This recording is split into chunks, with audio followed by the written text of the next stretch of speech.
Hi. Okay.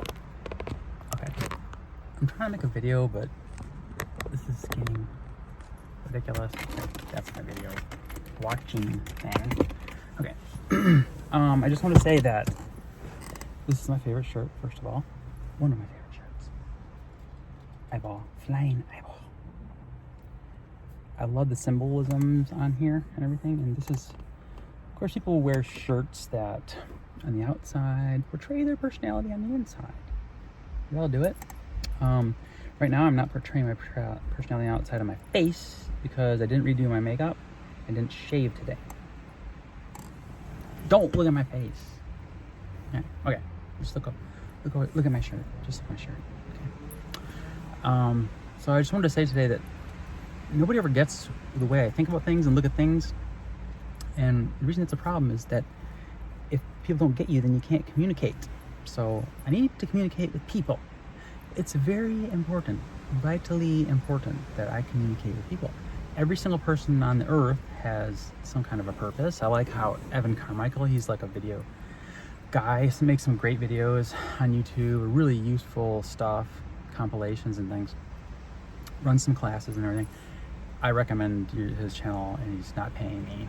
But I just want to say that he says that everybody has genius level ability in something, or Michael Jordan level talent in something, which I believe. A lot of times people will try to evaluate their worth by other people, and that's never gonna work because everybody is different and has different abilities. They bring different things to the table. You don't necessarily know what your abilities are, and that kind of stuff. So that's one of the reasons I really like that saying he has, because it's so true. There are some people, I believe, that have been persecuted through history, that have certain abilities that are vital to the rest of us, but we did not see it, or it wasn't time for us to see it yet, or we didn't advance enough to see it. And if you keep those kinds of patterns in mind, if you're able to take different perspectives on things, you can literally save the world from itself. You can bring peace in any situation, like if people are arguing and stuff, just by showing people different points of view, different interpretations. And I like to illustrate this dynamic by, when you read a book, every word you read builds meaning and reinterprets the words before it. A very simple example is when you say they were cooking apples or she bought cooking apples. The phrase cooking apples means totally different things in both of those situations. So the context is everything, and you can even get to the end of a book and it goes both ways. The earlier things affect the later things.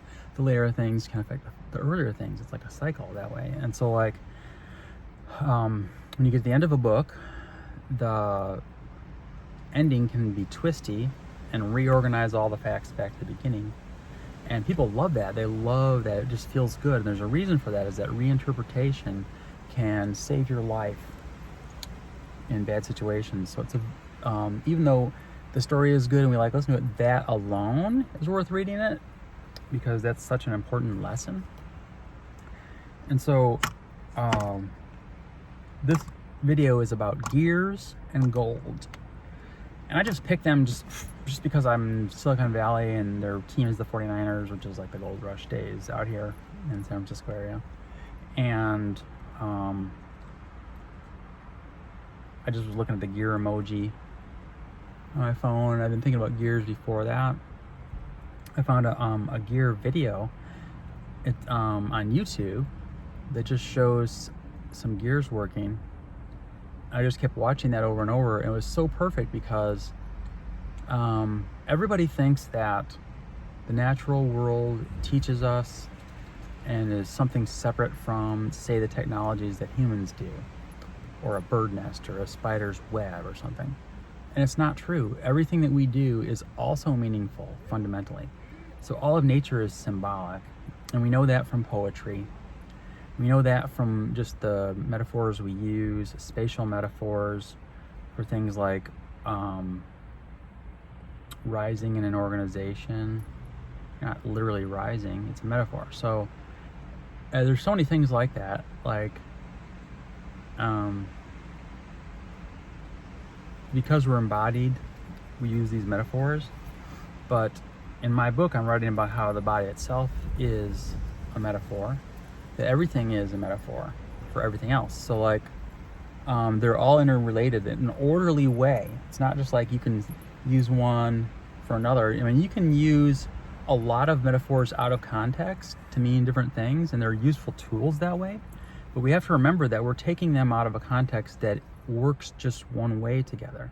Like the most beautiful things include the most in them. They have been the most harmonious combination of things. Like a lot of lesser things interpreted at a higher level is a beautiful thing. It is unutterable beauty, because when we utter, we slice up the meaning and causality out there into something that's a tool. So we can do that, and we're supposed to do that. And we learn by that, because by using them apart from their meaning that exists out there in history and everything, we can learn more about those larger meanings and evolve our own minds. So when you look at a gear, it has a center or a hub that it turns on, right? And then it's round, like the circle is like the perfect shape. And pi goes on forever, because mathematics cannot ever encompass perfection, a perfect shape. Another way to say it is like Gödel's theorem, or when you get to some solution in mathematics that goes to an infinity, you know it doesn't apply here. Doesn't mean it doesn't apply. It means that it doesn't apply in this universe. That's very important. Some of our fundamental foundations that we make are very important for interpreting everything else. So that is one of them. Another one is that everything that communicates is an oscillation. We know that from science. Even like it's like a cycling. So even like the action potentials going down a neuron are like that. When the wind, the invisible winds blow on the waves in the ocean, propelled by the weather, which is propelled by the energy from the sun.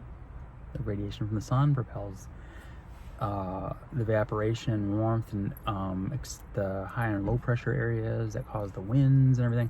And it blows across water, and it blows over a long period of time. It creates these big waves, which are little rotating cycles of molecules going all the way down to the bottom. They go surprisingly far down, the rotational motion.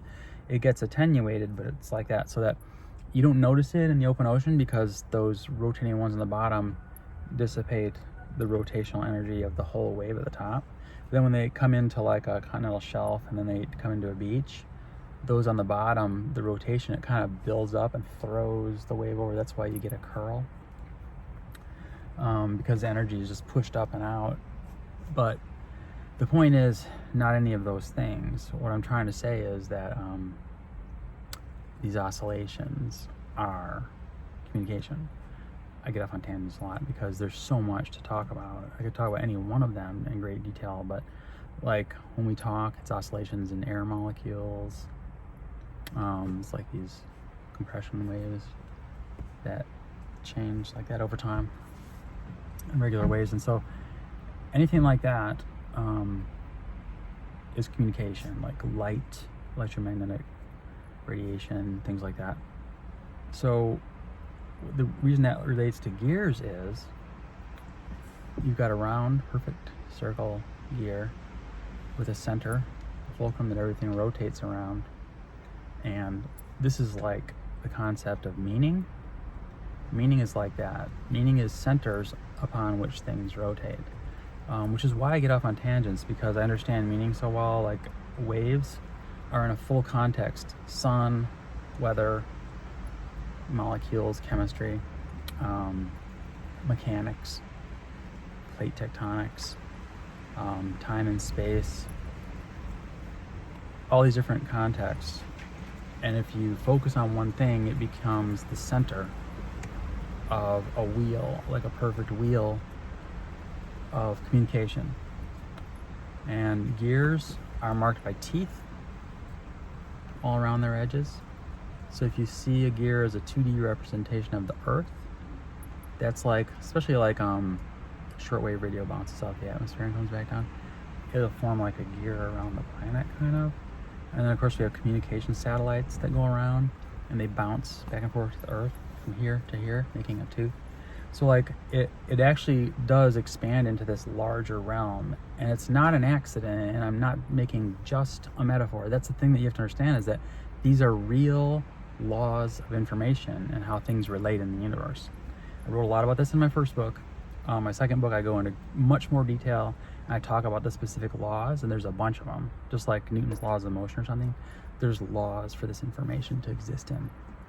And you have to change some of your fundamental assumptions. Just like in order to understand relativity, you have to change the assumption that time and space are separate, which they aren't. They're part of something called spacetime, which is a unified feature of the universe.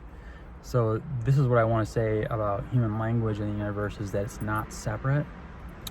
So I'm just trying to give you a little bit more context about the gear meaning, which is the real meaning of it. Most of the things that are successful and work, whether in our technology or commerce or something like that, is because they're connected well to meaning. Not just from people that are connected well. Gotta throw that in there. But that is really the basis for that. And if, like with Coca-Cola, for example, I went to Emory University, and so a lot of their funding was from the Coca-Cola empire.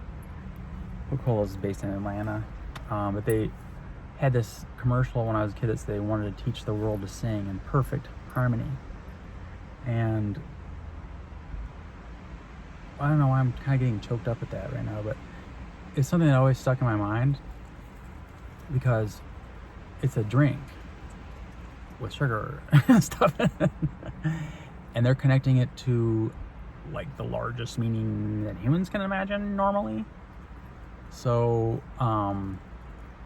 this idea of peace, goodwill towards men and women, and all that stuff too. So you can see how meaning is important, and that's using it kind of like a tool. But we can learn from that. And then also, when people drink Coke, they're thinking of it, and it actually helps to spread the other message too, not just the message you should buy Coke. So synergistic. So then, to me, all of commerce is communication. Same thing with technology, though, because technology is the information dissemination of the creator, just like anything in nature is. So when you look at a gear, it's so perfect because it's this little thing, symbolic of meaning, perfect circle, teeth signifying communication, where each center of meaning interfaces with another one, and they move things. Just like when you take a center of meaning with Coca-Cola and you can move product with it. These are the communication teeth on the gears of progress and commerce. And if you go look at like Chamber of Commerce and Rotary signs, they have like a gear and stuff like that. I always like that because the symbol thing. So like even on your phone, where you look at the settings on your phone for an iPhone, it's a gear within a gear. I freaking love that. And it's so appropriate because you go in there to change how you interface with the world. Like what things you're gonna allow and not allow to turn off your Wi-Fi or turn your Wi-Fi on, airplane mode and stuff, you know. Permission to access certain things, and you connect things up in there. That's your interface. And that's just like what our bodies and our brains are and everything is. We're an interface for information. So when you look at the brain, you can't just say, here's the processing capacity of the brain, blah, blah, blah. That's not the processing capacity of the brain, because the processing capacity of the brain is designed to interface with the larger meanings of all the things in the universe. So the processing capacity of a brain is only limited by the amount of meaning that it can bring together. So once you get past a certain point, you start bringing together all the meaning of the universe. And you have the processing capacity of everything. Particles up, suns down, black holes to galaxies, big bangs to the end of the universe and the beginning of other universes. But this is why you got to change your assumptions of things, because we assume the brain is a computer and stuff like that.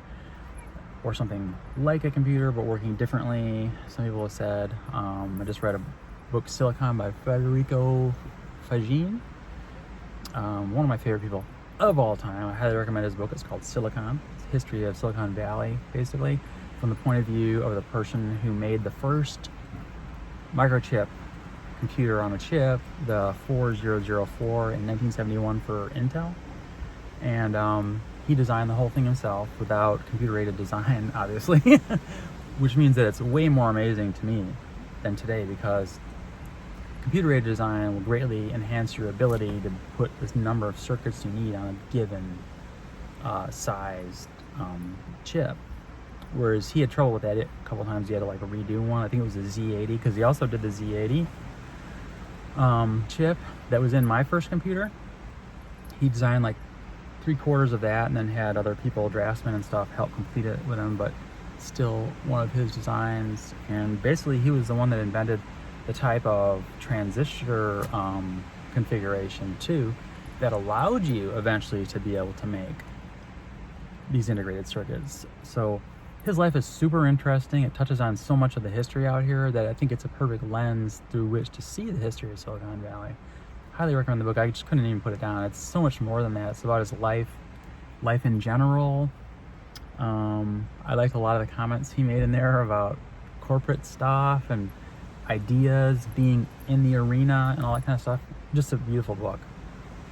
So anyway, I want to say that technology is an extension of all of the meaning we see in everything. Whether it's like a rose with its thorns, or a tree growing towards the sun, strengthened by the wind, and all of those things. So here you have a gear, communication around it, interfacing with other gears, and it can drive things forward. It transmits effects. So if you say, well, teeth are for eating, well, if you get stuck in gears, you might get eaten. But like a lot of animals in niches do. But what I want to say is that gears transmit force, translate force, and cause things to happen. Kind of reminds me of like a universe to an infinite creator would need to have material things for things to happen. So it's kind of a symbol of that. When we imagine a gear and we make it, then things can happen. And then it's funny because we talk about thinking being like the gears turning, and it really is, because it's communication around centers of meaning within the context of your brain and the world. So it is thinking.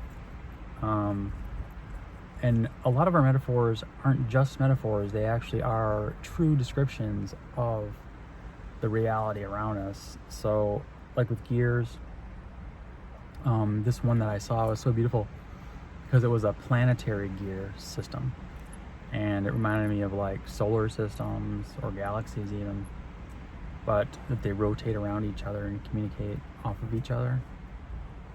And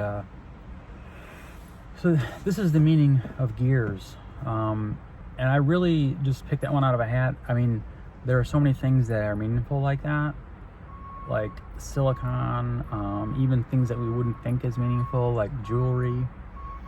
And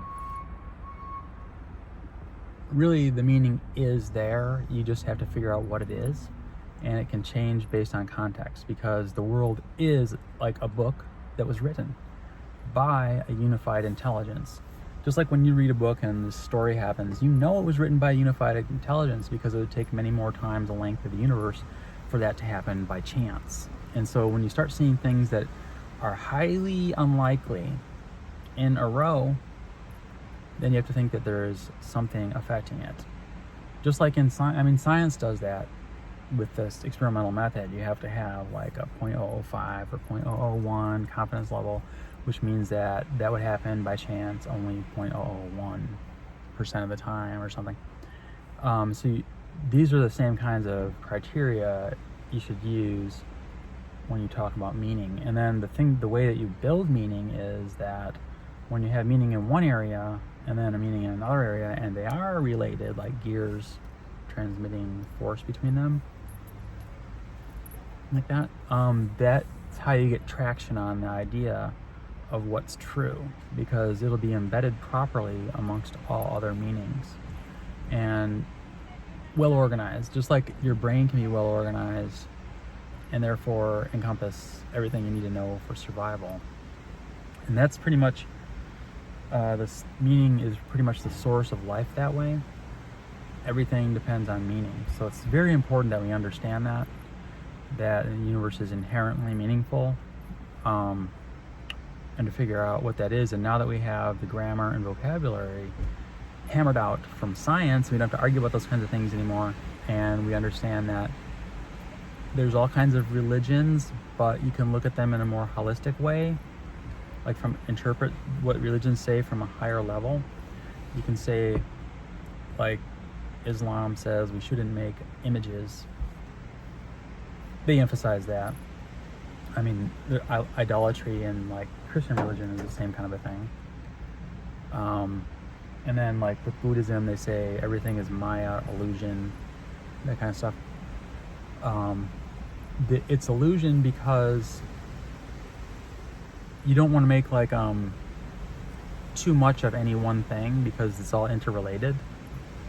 So the illusory part comes from when you think you know what's going on, or someone you've learned growing up that something is one way. That's the illusion part. When you get to objective science, that's not illusion anymore. That's actual reality. So when you start looking at nature and what it naturally says and means in relation to other things, then you are understanding directly like the speech of God, so to speak. You're not having to rely on it being filtered through the narrow perceptions of a single lifetime. And that's kind of the way science is too, because peer review, you got all these researchers working on things all over the world that can reproduce things, so you can find out what the ground of meaning is, the vocabulary, the grammar, the media in which the meaning is played out. And you understand it fully without stopping somewhere along the way. And when you stop, then you get eaten. Something gets in the gears, gets stuck in the gears, they stop. Or else it pulls it in and shreds it or whatever. So either way, it's not very good. So these things are automatic wisdom, just like machine gears are automatic. That's built into the universe, that could actually bring peace to the world and harmony, because there are things that at a higher level come together. They were meant to come together. So this is why I just picked a gear out of the hat. And then I was like, gold is another good one. It exists in these rare veins under the ground around the world. It doesn't tarnish. It's like eternal, and it's weighty. It looks like the Egyptians call it like the substance of the sun god. And since the sun drives everything and is responsible basically for life on Earth, and the sun before it too, it's very appropriate. And then I know that microbes would concentrate the particles of gold into veins, like carry it. So that's very, very interesting, and it's also meaningful. It really is meaningful. You can read that, and it tells you about life. And then when people pan for gold, they would have a round pan with water in it, and they would slosh it around so that things can move freely, and they would make this circular motion thing, which is kind of cool. And then it would slosh off as it came around, slosh off the stuff that wasn't gold, that was lighter, not as weighty. And it's kind of like water in us, like the water of life. When we talk about like a baptism and things like that, where you wash away the sins, you're washing away the things that aren't the weighty, meaningful things, like the artificial things. Sin is like when I think it means failure to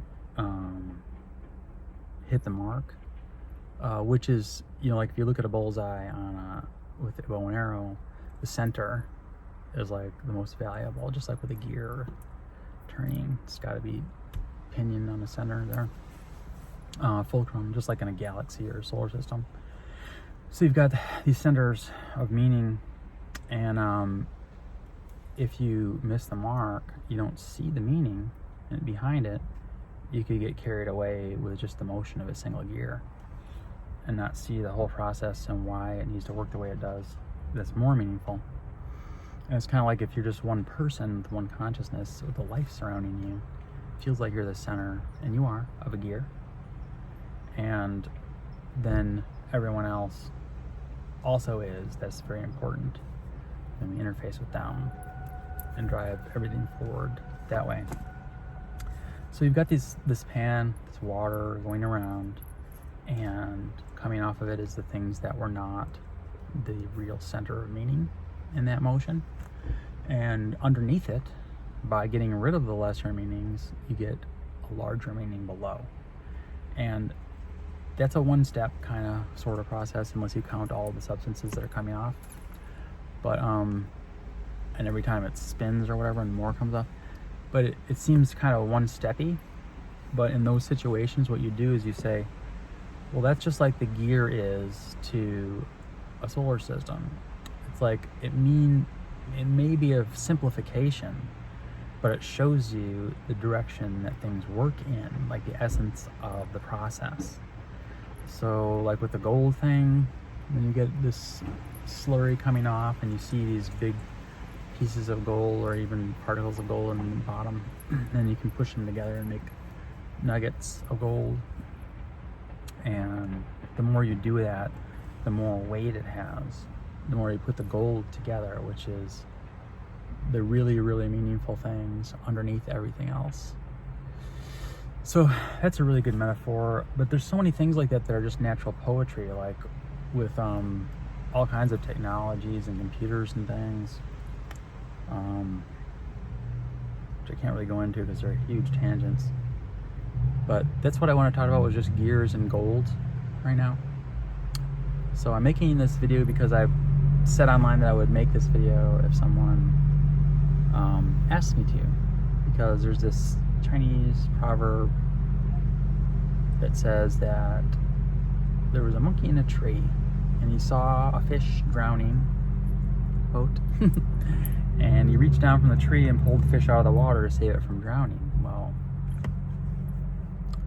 I don't really need to say any more about that one. So perspective is everything. If you can change your perspective on things and reinterpret things, like our fundamental assumptions with space-time and relativity, then everything changes and you get power. And the thing about the power that comes from understanding what things mean in the universe is that, unlike relativity, it won't lead to nuclear weapons. It'll lead to the opposite. So this is how things actually work. That meaning has, somebody just honked their horn over here, has real power in the universe. That's what I wanted to say, is that it's not just for human motivation. The reason it's motivating to humans is because it actually does have real power. As a matter of fact, I can't even think of anything that has more power. Even the act of eating is like a metaphor for finding meaning, and it also is like a teaching machine giving you a reward for following meaning. Just like if somebody's following tracks in the woods, whether they're hunting or they're following the conformations of a valley to find berries by a river, all of these things are like meaning. So that is the primary feature of life, and that's been my life's work, is to figure out all of the meanings, or all the major ones, and what that tells us about our fundamental assumptions. So I have completely reorganized the assumptions of humanity in my new book to show us what everything means. We say that it's an information society, or that everything is information, but we don't go to the extent that I do in it, where people will be able to like actually read the universe, find out what is good to do and what is not good to do, because everything is written there, and it's not something that's anybody's singular will over here or over there. It's just the way that the universe works, and meaning is a very powerful, important, and relevant force in the universe. I don't know how else to say it. So that's my video on gears and gold, just to get you started, because my new book is coming out soon. I am looking for a publisher. If you want to suggest one that I can submit that kind of a book to in the comments below, I would greatly appreciate it. I really do need your help. I'm just giving you like an hors d'oeuvre of the gears and the gold, and I want you to understand that we should not say that technology is bad just because so many organisms sacrifice their lives to give rise to it. Just as we should not say humans and their minds are bad just because so many organisms died, that we might be here talking today and thinking with our gears. Thanks.